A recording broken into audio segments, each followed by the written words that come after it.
inaakala ng nakararami na ito ay opportunity. Pastilan. Lahat ng ito sa pamamahala ng pagkaswail. Tinitingnan ng mga taong tulog na ang kaganapan sa buhay.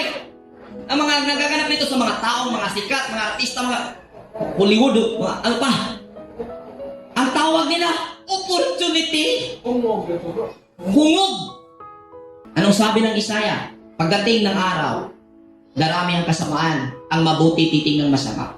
Ang masama titingnan mabuti. Gayon ang makikita ng isang taong magkakaroon ng isang ay gagamit sa idea na pagiging agresibo na hindi aware. Pag hindi ka aware kung sino ka, gayon ang hahantungan mo. The name Kalni, summary meaning, center of the world, beautifying everything. Katong Kalni, ang buti pasabot, mahimnahin mo ng sentro sa kalibutan. Yan ang naging sentro ngayon ng mundo. Kung sa'y sentro, pagpanindot, papagandahin ang mundo. Walang problema sa pagpapaganda ng mundo.